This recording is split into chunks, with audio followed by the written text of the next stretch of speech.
अस्सलाम वालेकुम नादरीन, क्या हाल चाल है? ठीक है। ईद अच्छी गुजरी होगी माशाल्लाह। अल्हम्दुलिल्लाह अल्लाह ताला ने जो है ना एक बहुत अच्छा मौका दिया था, रमज़ान का महीना दिया था पूरा अल्लाह की इबादत करने के लिए और गुनाह बख्शवाने के लिए। और अल्लाह ताला ने तौफीक दी, हिम्मत दी ताकि तमाम मुसलमान जो है ना वो अल्लाह ताला को याद करें, अल्लाह ताला की इबादत करें। कल ईद की वजह से कल ना तो कोई लेक्चर हो सका, ना वीडियो अपलोड हो सकी। तो एक तो ये है कि सबसे पहले तो ये है कि आप सब भाइयों को, दोस्तों को, अजीज़ों को मेरी तरफ से जो है ना ईद, टरू मरू तीनों दिन जो है ना वो मुबारक हों। अल्लाह ताला आपको इस तरह की हज़ारों ईदें जो है ना वो देखना नसीब करे।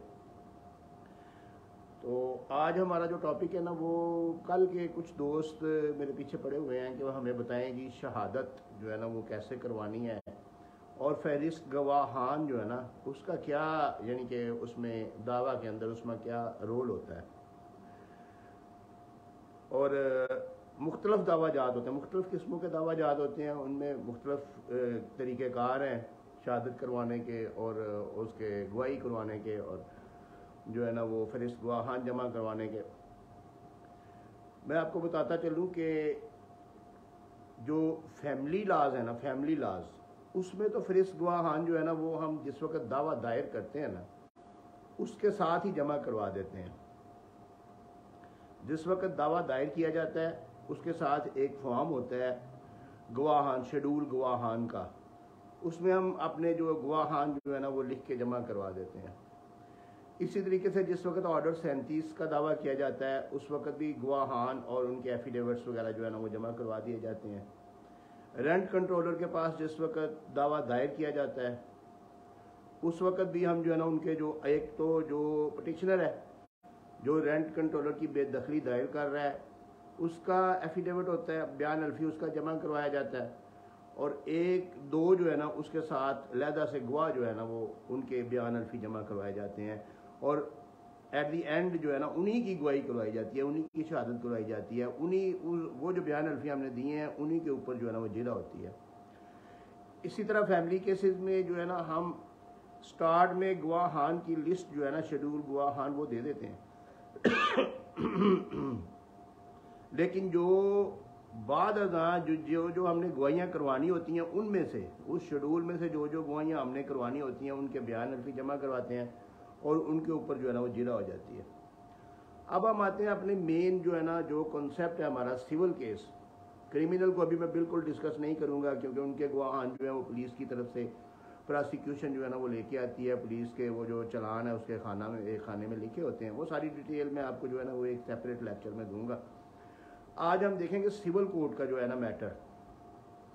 सिविल कोर्ट में जो है ना वो बड़ा क्रिटिकल किस्म का ये एक जो है ना ये पार्ट है सिविल दावे का। आपके दावे का बड़ा मखसूस पार्ट है कि आपने शहादत जो है ना वो कैसे करवानी है और फहरिस्त गवाहान कैसे जमा करवानी है। इसमें दो तरह की शहादत, बल्कि तीन तरह की शहादत होती है। पहले मेन जो किस्में हैं ना, मेन जो वो दो किस्में हैं, एक तो ज़बानी शहादत है, एक दस्तावेजी शहादत है। हम डिस्कस करते हैं ज़बानी शहादत को। जो ज़बानी शहादत है वो आगे दो किस्मों की है। सिविल केस में ख़ास तौर पे आपने जो आपका जो पार्टीशन का केस है, इस तकरार हक है, हुक्म इम्तनाई है या दावा दिला पाने है या जो भी आपका जो इलीगल पोजेशन कब्जा दिलाने का है या किसी का कब्जा लेने का है, कोई भी आपका सिविल सूट जो दीवानी अदालत में दावा है, उसमें आपकी जो एविडेंस है, जो ज़बानी शहादत है, जो ज़बानी शहादत ये आप ज़हन में रखें, वो दो किस्मों की है। एक तो आपके प्राइवेट गवाहान है और एक आपके तलबीदा गवाहान है। ये पहले कॉन्सेप्ट आपको क्लियर होना चाहिए। उसके बाद फिर हम फहरिस्त गवाहान के बाबत जो है ना वो डिस्कस करेंगे तो आपको मज़ीद समझ आएगी। जो तलबीदा गवाहान है वो ऐसे गवाहान होते हैं जिनको अदालत तलब करती है और आप अदालत को कहते हैं कि इस गवाह को जो है ना वो तलब किया जाए। अब वो तलब क्यों करना है वो आपको मैं बताता हूँ। पहले प्राइवेट गवाहान वो होते हैं जो आपने खुद पेश करने होते हैं अदालत में। जो कम अज़ कम एटलीस्ट 2 गवाह लाजमी आपने पेश करने हैं जो आपके मौक़िफ़ की तईद करें। मिसाल के तौर पे आप किसी मकान के ऊपर काबज़ हैं, आपने उसका केस फाइल किया हुआ है, तो 2 इर्द गिर्द के जो उसके हमसाए हैं उनको आपने पेश करना है, या जो 2 ऐसे बंदे जो आपको जानते हैं कि ये बंदा इस मकान के ऊपर 10-15 साल से, 2 साल से, 3 साल से ये इसमें रह रहा है, इस पे कब्जा है इसका, वो जाके अदालत में गवाही दें कि ये इस मकान में रह रहा है, ये काबज़ है, उनको हम बोलेंगे प्राइवेट गवाहान। उसके बाद तलबीदा गवाहान।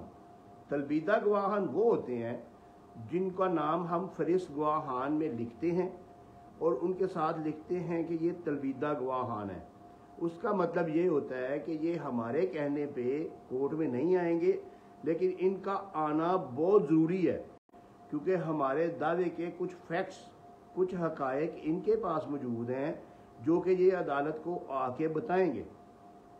अब वो फैक्ट्स कौन कौन से हैं?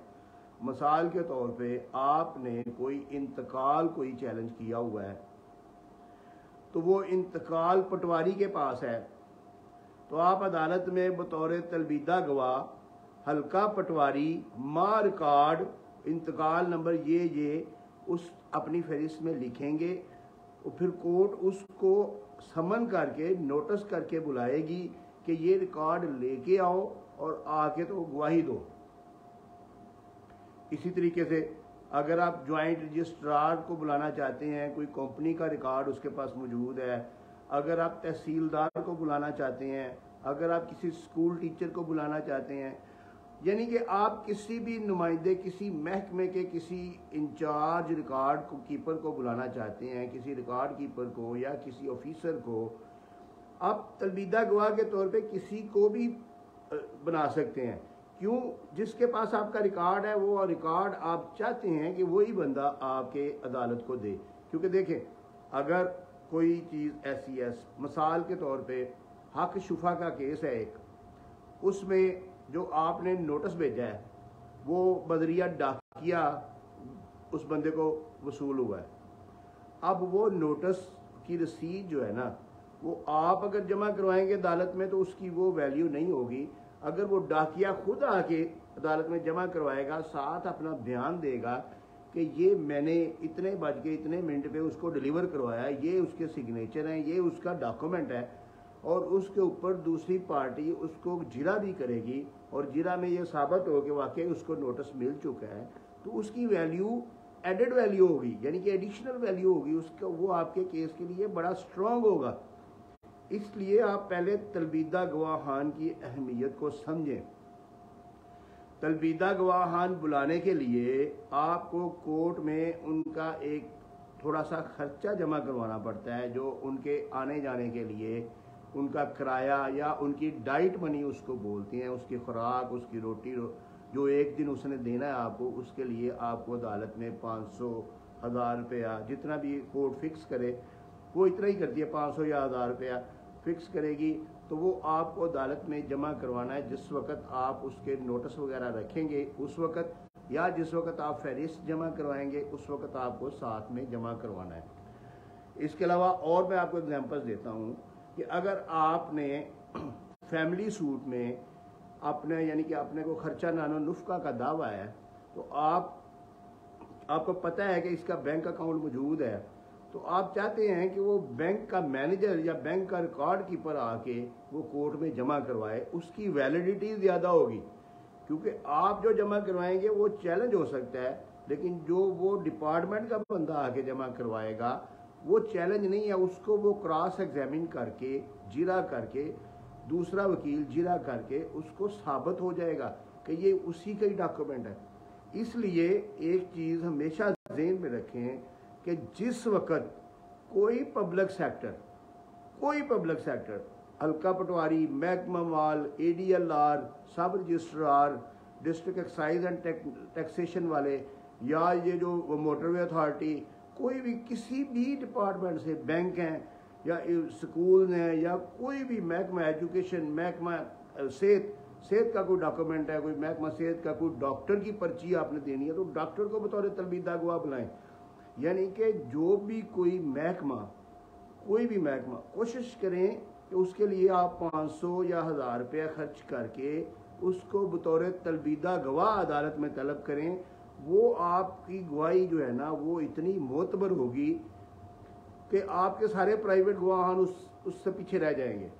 तलबीदा गवाह की गवाही अगर आपके हक में है, अगर वो डॉक्यूमेंट साथ में एग्जिबिट करवाता है, क्योंकि वो रिकॉर्ड तो लेके आएगा जब कोर्ट उसको बुलाएगी, तो वो आपकी जो गवाही है, जो शहादत है, वो आपके प्राइवेट गवाहान से ज़्यादा बेहतर होगी। इसलिए कोशिश करें कि जिस वक्त आपने फरिस्त गवाहान, वो अभी हम उस पर आते हैं कि कब जमा करवानी, किस तरीके से जमा करवानी। अभी तलबीदा गवाह का जो है ना वो कंसेप्ट आपको मैं दे रहा हूँ।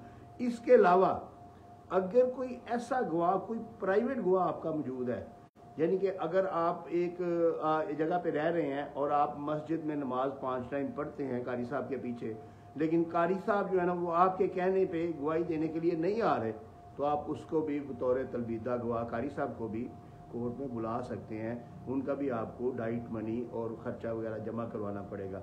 कोई भी शख्स जिसके पास आपके केस की बाबत कोई रिकॉर्ड है, इस चीज़ को अंडरस्टैंड कर लें, कोई भी शख्स सरकारी, गैर सरकारी, नीम सरकारी किसी महकमे में जिसके पास आपके केस के बारे में कोई रिकॉर्ड मौजूद है, उसको बतौर तलबीदा गवाह आपने फहरिस्त में शामिल करना है। मेरे ख्याल में तलबीदा गवाह का जो है ना वो आपको कॉन्सेप्ट क्लियर हो गया होगा, क्योंकि मैंने कोशिश की है कि उसको एक्सट्रीम लेवल पे जाके एक्सप्लेन करूं, एलाबोरेट करूं, ताकि आप उसको अंडरस्टैंड कर सकें और उसको समझ सकें। तो अगर तो आप यानी कि उम्मीद है कि आप समझ गए होंगे, लेकिन इसके बावजूद अगर आप तलबीदा गवाह का कॉन्सेप्ट नहीं समझे अभी तक, तो आप मुझे कमेंट्स सेक्शन में या मेरे व्हाट्सएप नंबर पे, जो कि व्हाट्सएप नंबर 032284555455 मौजूद है, उस पे आप जो है ना वो मुझे मैसेज कर सकते हैं। अगर इस कॉन्सेप्ट के बारे में अगर कोई भी किसी किस्म की आपको प्रॉब्लम हो, परेशानी हो तलबीदा गवाह के बारे में, तो तलबीदा गवाह और प्राइवेट गवाह में डिफरेंस आपको समझ आ जानी चाहिए। मैं एक दफ़ा फिर बता दूं कि प्राइवेट गवाह वो होते हैं जो आपके केस के रिलेटेड आप खुद अदालत में पेश करना चाहते हैं, और तलबीदा गवाह वो होते हैं जो आप पेश नहीं कर सकते, आपके कहने पे नहीं आते। आप उनको बतौर कोर्ट विटनेस यानी कि अदालत को एप्लीकेशन में या जिस वक्त फहरिस्त गवाहान देते हैं उस वक्त उसमें आप लिखें कि ये तलबीदा गवाहान है, इनको कोर्ट के थ्रू जो है ना वो मैं अदालत में पेश करना चाहता हूँ, और साथ लिखें इनके पास कौन सा रिकॉर्ड मौजूद है ताकि वो अपना रिकॉर्ड लेके आएँ। क्योंकि देखें केस जिस वक्त कंटेस्ट होता है ना, तो एक एक पॉइंट पे दूसरे वकील साहब उसको कंटेस्ट करते हैं, और आपको कानून के मुताबिक जो राइट्स हासिल हैं वो इस्तेमाल करने चाहिए, और फिर आपको जो है ना उसका बेनिफिट मिलेगा, रिलीफ मिलेगा और जल्दी मिलेगा। लेकिन जिस वक्त आप अगर ठीक है तलबीदा गवाह का नाम लिख देंगे, आप उसके पास जो रिकॉर्ड है वो नहीं लिखेंगे, तो दूसरे वकील साहब रिकॉर्ड पेश नहीं करने देंगे, क्योंकि आपने लिखा नहीं हुआ। वो आगे जाके हम देखेंगे कि इसमें कितनी अथॉरिटीज़ हैं, कितने सुप्रीम कोर्ट के लॉज हैं, क्या वैसे कानून क्या है, वो आगे जाके हम देखेंगे। अभी आप सिर्फ ये देखें कि डिफरेंस जो है ना वो तलबीदा गवाह और प्राइवेट गवाह का क्या है। केस स्टार्ट करने से पहले आपने ये चीज़ें सारी नोट कर लेनी है कि किसको हमने तलबीदा गवाह बतौर गवाह पेश करना है। और जिस वक्त आप केस फाइल करते हैं उसमें भी एक फॉर्म लगता है जिसके ऊपर लिखा होता है कि कौन कौन से डॉक्यूमेंट्स आप खुद पेश करेंगे और कौन कौन से डॉक्यूमेंट आपकी एक्सेस में नहीं है, वो किसी और के पास हैं जो कि आप चाहते हैं कि वो पेश करें, तो वो डॉक्यूमेंट्स भी आपने लाजमी लिखने हैं। लेकिन अगर आप उस पर नहीं भी लिख सकते तो आपको बाद में मौका मिलता है, जिस वक्त आपने फहरिस्त गवाहान जमा करवानी है उसमें आप फहरिस्त गवाहान में आपने ये अलग-अलग 2 कॉलम बना के या 2 हिस्से बना के, एक वो प्राइवेट गवाहान और उसके नीचे आपने 2-3 गवाहान जो आपने पेश करने हैं। कोशिश करें 2 से ज़्यादा लिखें, क्योंकि जिस वक्त आपने पेश करने हैं उस वक्त हो सकता है एक अवेलेबल ना हो, इसलिए 2 से ज़्यादा लिखें और 2 आप लाजमी पेश करें। اور اس کے بعد آپ نے تلبیدہ گواہان کی ایک ہیڈنگ دینی ہے، اور اس کے نیچے آپ نے اپنے کیس کے مطابق تمام جتنے بھی گورنمنٹ کے ملازم، سرکاری ملازم، غیر سرکاری، جن کے پاس آپ کے کیس کا ریکارڈ موجود ہے ان کے نام لکھنے ہیں، اور ان کی ڈائٹ منی آپ نے کوئی 500,000 روپے کے حساب سے آپ نے اپنے وکیل صاحب سے پوچھ کے جو ادھر کسٹم ہے، جو سسٹم ہے، جو چل رہا ہے اس کے مطابق آپ نے ان کو کورٹ میں جمع کروا دینی ہے، تاکہ کوئی بھی کیس میں کسی قسم کی کوئی پرابلم بعد ازاں پیش نہ آئے۔ جس وقت آپ نے یہ ڈیسائیڈ کر لیا کہ تلبیدہ گواہان کون سے ہیں اور پرائیویٹ گواہان کون سے ہیں، اس کے بعد ٹائم آئے گا فہرست گواہان جمع کروانے کا۔ تو میرے خیال میں اب جو ہے نا وہ ٹائم کافی ہو گیا ہے، تو لمبی لمبی ویڈیوز لوگ پسند بھی نہیں کرتے اور سنتے بھی نہیں ہیں اتنا، تو انفارمیشن جو ہے نا وہ پھر بیچ میں رہ جاتی ہے۔ تو آج آپ پھر یہاں پہ ہم اتفاق کرتے ہیں کہ آپ تلبیدہ گواہان اور پرائیویٹ گواہان کا فرق سمجھ لیں۔ نیکسٹ جو ہے نا انشاءاللہ کل جو میں آپ کو بتاؤں گا کہ پھر وہ فہرست گواہان جو ہے نا وہ کہاں جمع کروانی ہے، کس وقت جمع کروانی ہے، کیسے جمع کروانی ہے، اگر نہیں کروائیں گے تو اس کے کانسیکوینسز کیا ہیں، اس کا نقصان کیا ہے، اور اگر جمع کروا لیتے ہیں تو اس کے بینیفٹس کیا ہیں۔ تو اس کے ساتھ ہی جو ہے نا وہ مجھے اجازت دیجیے۔ اللہ تعالیٰ آپ کا حامی و ناصر ہو، اور آپ کو کنسیپٹ جو ہے نا وہ سمجھنے کی اللہ تعالیٰ ہمت دے، توفیق دے، اور مجھے سمجھانے کی جو ہے نا وہ توفیق دے، تاکہ یہ جو علم جو ہے نا، یہ قانون کا علم جو ہے نا، یہ ہر شہری کا حق ہے اور ہر شہری کو ملنا چاہیے۔ آخر میں ایک ریکویسٹ کروں گا کہ ویڈیو شیئر ضرور کیا کریں۔ میں یہ نہیں کہتا کہ آپ جو ہے نا وہ سبسکرائب کریں یا اس کو فالو کریں، وہ آپ کا دل کرتا ہے تو کریں۔ اگر آپ چاہتے ہیں کہ کچھ سمجھنا ہے تو میرے پیج کو فالو کریں، میرے یوٹیوب چینل کو سبسکرائب کریں، ویڈیوز وہاں پہ بھی موجود ہیں۔ اور اگر آپ یہ ایک ہی ویڈیو پہ اکتفا کرنا چاہتے ہیں تو آپ کی مرضی ہے۔ تو باقی یہ ہے کہ اللہ تعالیٰ آپ کا حامی و ناصر ہو، اللہ تعالیٰ آپ کو ہزاروں ایسی عیدیں دیکھنا نصیب کریں۔ آخر میں وہی میرا جو شروع میں کنسیپٹ ہوتا تھا کہ اپنے بہن بھائیوں کا، اپنے عزیزوں کا جو آپ سے غریب ہیں ان کا ضرور خیال رکھیے گا۔ اللہ تعالیٰ آپ کی مدد فرمائے۔ شکریہ۔